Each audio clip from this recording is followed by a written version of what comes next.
This is James Hamilton Academy News with your host, Mr. Bain. Good evening. Our top stories tonight. Teachers at James Hamilton Academy have refused to do any more supported study. London Underground drivers slow to just 15 miles an hour.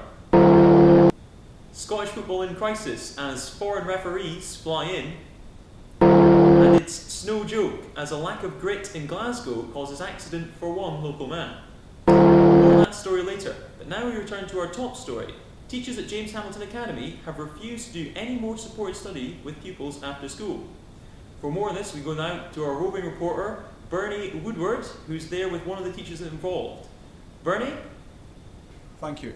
You join me today at James Hamilton Academy, where the staff have decided to stop doing paid overtime in protest at recent treatment from the management. I've got a teacher with me here today, Mrs McPike, and we're just going to ask her a couple of questions about how things are going. Okay, Mrs McPike, could you tell me how things came about? Why are we not doing paid overtime at the school? Well, normally paid overtime for us means supported study, which would mean we would stay after and be paid, but we've decided to refuse to do that now. Okay, how do you think that will affect the management in the running of the school? Well, I think obviously they'll have questions that they would like to ask us, but the question we're asking them is when will our staff room be fit for habitation? At the moment the roof is caved in, we can't use it, so we've decided that as a protest we're going to stop being paid. Okay, so could you tell us how did your staff room get in that state in the first place? What happened there? Well, the roof collapsed. No one was injured, thankfully, but the roof collapsed in the staff room and it's now not fit for to be used. Okay, and how do you hope this will be resolved and how soon? What do you think will happen? Well, obviously the management want us to resume supported study as soon as possible, so the minute our staff room's repaired, and then we will go back to working it. Okay, excellent. So there you go. Very heavy seagulls causing problems at James Hamilton Academy and resulting in staff action refusing to do paid overtime. Thank you, Bernie. In our second story this evening, London Underground drivers have slowed their trains to just 15 miles an hour. For more on this, we go live to Chris Beattie, who is in London. Hello. You join me here today on a difficult day for London commuters. Anyone waiting for a train is going to be sadly disappointed. Underground drivers have slowed to just 15 miles an hour, meaning a wait of over 30 minutes for all the commuters here today.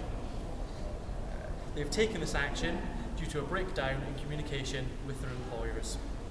Now Chris, I'm hearing the breakdown in communications is over working hours. London Underground drivers have been asked to do much more than they have recently, and they're retaliated by driving so slowly. But are they legally allowed to drive this slowly? And anyway, what do they hope to achieve by this, other than upsetting commuters? They hope working this slowly, which they are legally allowed to do, will frustrate their bosses into agreeing a deal. This has been Chris Beattie for James Hamilton Academy News. Thank you, Chris. That was very informative. It's sport now with Stephen Archibald. You join me here outside Ibrox Stadium as Scottish football takes a step into the unknown. For the first time ever, a foreign referee will take charge of a league game. This is because Scottish referees from all divisions have refused to come to work today. The Referees Union voted to take the action after a number of incidents where the refereeing was called into question. As they have voted to take this action, the referees could not be sacked for refusing to work, but they will not be paid today. They hope refusing to work will force managers such as Celtic's Neil Lennon to apologise for questioning them. This has been Stephen Archibald for James Hamilton Academy News. Thank you. And in our final story, a lack of grit has caused chaos in Glasgow with one motorist crashing into a lamppost. I filed this story earlier today. Snow. For some, a minor inconvenience. For others, an almost deadly nightmare. One car already falling victim to this untreated road surface. Right here, skidding off the road and crashing into this lamppost. Yet just yards from the scene of that accident, traffic flows freely on a well-gritted main road. So why are main roads been gritted, but side streets left untouched? Well, the answer is that Glasgow City Council gritters are only legally required to grit main roads to make sure that traffic keeps moving. Of course, normally they'd grit side streets too. However, times are tough right now, and road graders are feeling the chill.